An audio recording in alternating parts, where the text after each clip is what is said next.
Hey guys, welcome back. I'm City Walk City Wall. You're watching Kobayashi Island, and this episode we're going to continue work on the main harbor here.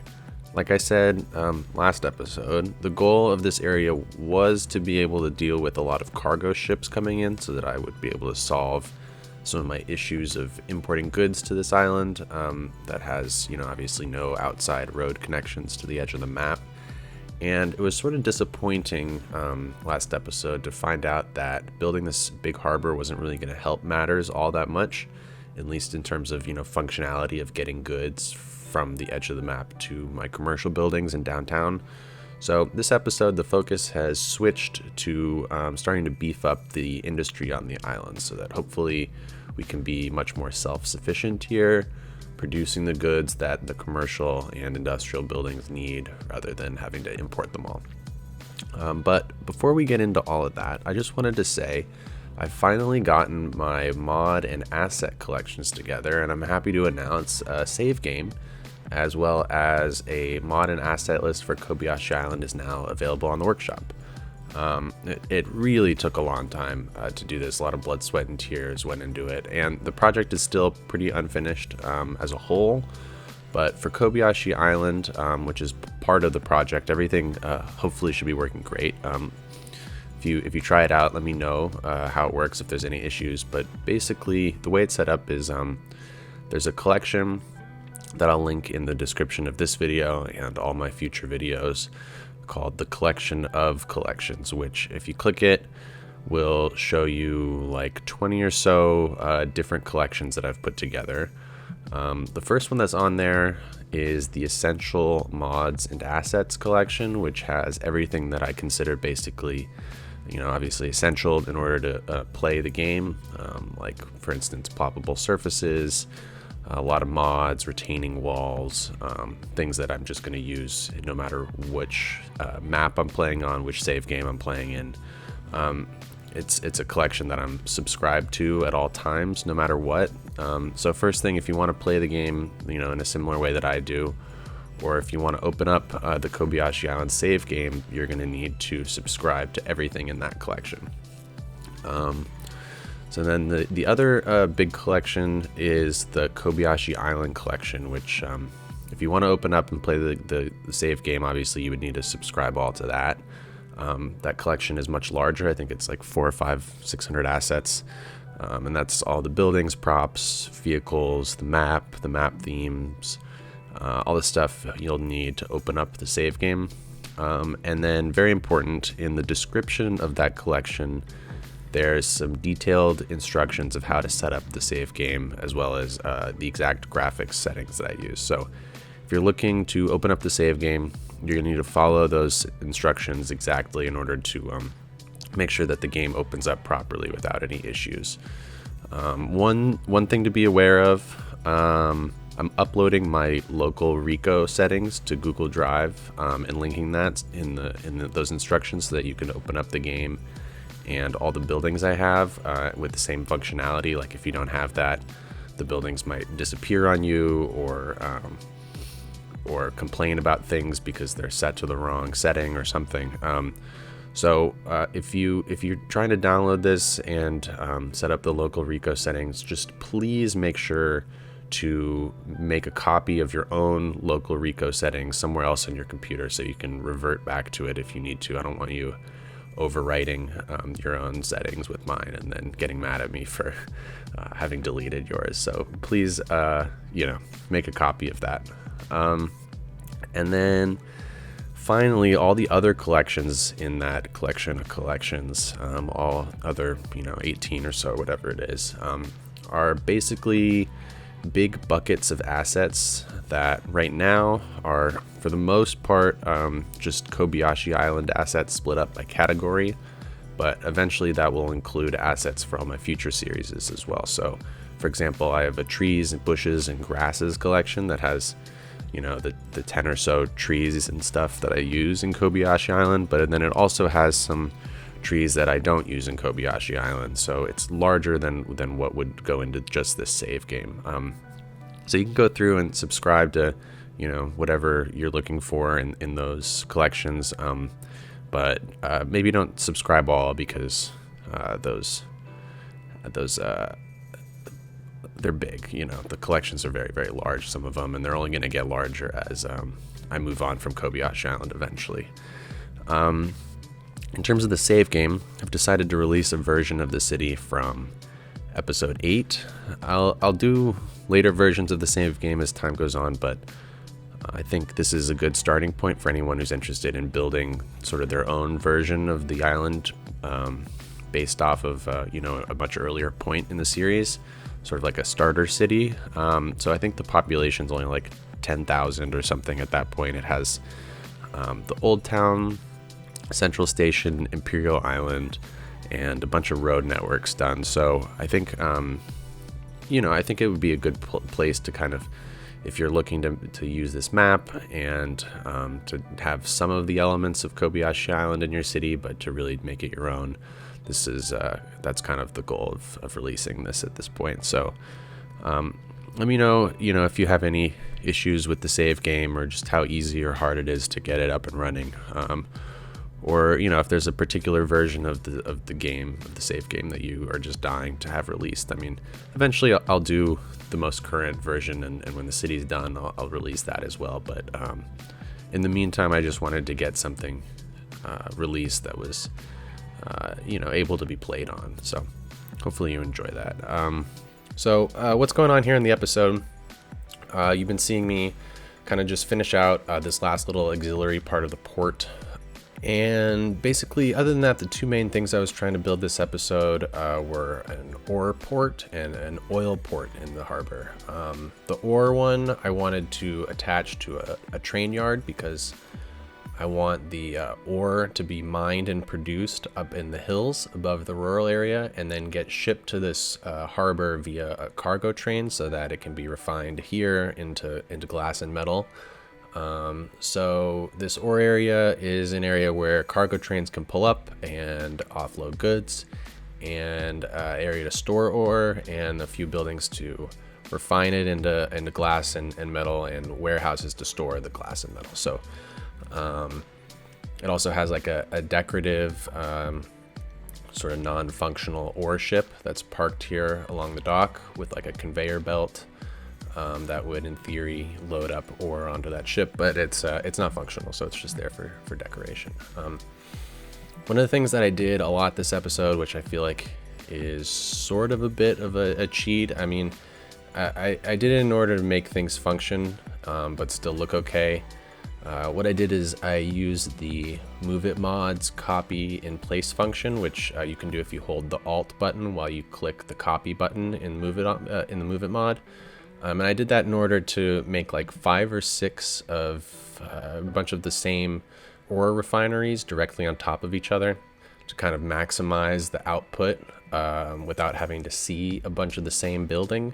I feel like it's kind of a bit of a hack, because in the real game, in order to produce a similar amount of glass or metal, you'd need rows and rows of these buildings, and I didn't really want to take up an absurd amount of space in this harbor with a bunch of these buildings over and over. So I did that, and I also hid a few of those buildings inside of other larger buildings, kind of hide the refineries, so that this area isn't just like a bunch of these vanilla buildings over and over. It's kind of still pretty varied, and things are hidden, and it looks a little bit better, but it really functions like it's a very large ore refinery. Attached to this ore stuff, sort of behind it, I put a train yard, which I sort of made half ore oriented and half oriented towards passenger trains. There's like a warehouse where the JR passenger trains would be able to go inside and get repaired, as well as what I'm imagining is like a thing that the trains drive under in order to sort of get cleaned. And also a big platform for service people to be able to get on and off the trains and do their work. So that's all there. It's kind of like the hub for all the trains on the island. Behind that train yard, I did a fun little custom industrial building that I'm imagining is some sort of production line that needs a lot of linear space, like a conveyor belts or something where they, like a factory where a product goes from one end all the way to the other, and different things happen on different stages of the production line, where I clip together a bunch of buildings to make like an extremely long, you're seeing me do it now, extremely long skinny building with like a main larger building just off of the far end of it. Not exactly, I don't really exactly have a thing in mind of what this factory is used for, like what they make, but I felt like it fit the area pretty well, especially fit the space pretty well. And I was able to do some cool stuff with retaining walls and expressway pillars and some roof props to make the larger building at the end really feel like one big building. If you have any ideas of what this building could be, like what they're making here, let me know. So after I built this ore area, I started having some problems with traffic in this part of the port. I think I sort of stupidly made this highway end too early and not curve around the bend in order to get out to the tip of the peninsula. So I really started to get a lot of cars backed up trying to get off of the highway. And what I decided to do to help this, which isn't really a fix, it's kind of more of a band-aid, was I had the freeway split off into two single lane off ramps, where one goes down and connects to where the original freeway ended, and then the other one goes up and over that, bypasses that intersection and connects straight to the next intersection, which is where the port entrance is. So that way trucks that are going to the port or the ore industry can kind of bypass that first major intersection. And I think this actually looks really cool the way it turned out, especially where the upper road crosses over and connects to that further intersection. But it doesn't really solve the traffic issues. I'm still having traffic issues at that further intersection now, where it just alleviates it. I think when I started this port, I was thinking more that it wouldn't really quite have as much industry in it. So now that I'm starting to build a lot more industry in order to deal with the problems that I'm having importing goods, I'm starting to deal with the consequences of having this many trucks driving around. We'll see if it really becomes a problem, like it starts affecting the ability of these buildings to function and get goods from point A to point B. And if it does, I might have to come back and address it for real. But for the meantime, I think I'm just gonna mess with time traffic lights with the traffic manager mod and see just how bad it gets by the time I'm completely finished placing all the buildings that I want here, in terms of these specific industry buildings and also the unique factories at the end. So once I'm done placing everything, I may end up coming back and redoing some of the roads eventually, but we'll see. So like I said earlier, the other major part of this port that I wanted to get done was an oil industry, which right now you're seeing me place down kind of the beginning of it, like where these tanks are going to go. And you also see me placing oil derricks and some refinery buildings inside of other buildings. I wanted this area to look like they import oil.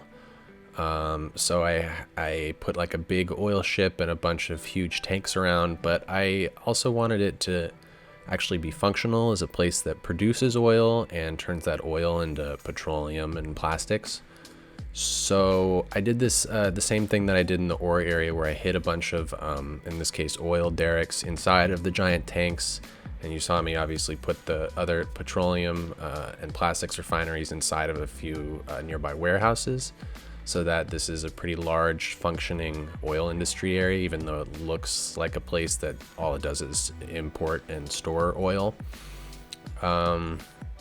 This is sort of the second oil industry on the island. If you watched earlier episodes, you might recall I did a similar thing where I hid a bunch of oil buildings inside of other industrial buildings, sort of on the outskirts of Old Town. And now that I have this ore industry and the oil industry, obviously, and the farming industry from the rural areas, the last type of industry I need in order to have all the different types is going to be forestry. So next episode, that's the number one goal, is to get the forestry going so that I can eventually come back to the harbor and finish out what's left to build here, mostly with unique factories. So hopefully then I'll be producing enough, unique factory goods to be able to support the commercial buildings on the island. And if not, my next goal is going to be the airport and trying to get the cargo airport going and see if that helps matters, because this is really the biggest problem of this series is importing goods, since there's no, obviously, roads to the edge of the map. The other thing I wanted to do before I finish this harbor is I may end up coming back and deleting a few of these buildings that I laid down. I think overall this area is looking a little too cluttered for me, and I think it'd be more realistic to have some larger parking lots or outdoor storage areas, or some, just some sort of like empty areas to kind of break up the space a little bit. So that's not going to happen next episode, but I think before I finish this area, I'm just going to take a second look at kind of the roads, and if I can streamline some of the buildings that are here, kind of alleviate traffic, alleviate the amount of trucks that are coming through, create a few more open areas, and just see if I can really get this functioning really well. Because as you can see right now, there's just trucks everywhere. There's backups all over the place. It's not as well planned out as I would have hoped when I started. So hopefully, you enjoyed this episode, even if it was a little bit of a cheap shot, with what I did hiding industry inside of other buildings. I really wanted to go for both functionality and looks, and I think, you got to do some weird stuff sometimes in order to accomplish that in this game. It's not always super straightforward. So, thanks to the Move In mod and Anarchy, I was able to hide some of the more unsightly buildings and some of the more functional buildings and put them inside others, and still get a functioning ore industry and oil industry going here. So hopefully you'll forgive me for doing some, sort of unorthodox stuff. That's about it for this episode. Like I said, next episode is forestry industry, and I'll also be doing this mining town up in the hills, which I think is going to be really, really awesome. Look forward to that, and I'll see you all next time.